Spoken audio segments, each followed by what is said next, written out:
If I place myself in a customer's situation, which I've been there for much of my life, what would I want? What would it take for me to leave my current supply chain or my current internal processes?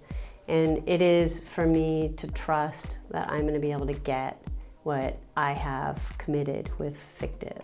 And so one of our pillars is transparency. So we have done an outstanding job building a brand on delivering to our customer specification with quality and the lead time. So the confidence is there with our delivery. But if we want to grow the adoption to the platform and grow the adoption to more and more of a bill of materials to Fictiv, it is my belief that if I also provided you with the radical transparency, that you could see what we're doing and when, and you can always log on and get that information for yourself. And we're providing you quality reports and scheduling and where things are in the process. If you have those things, if you know we're going to deliver on time and we're providing you the transparency, what more could you actually want?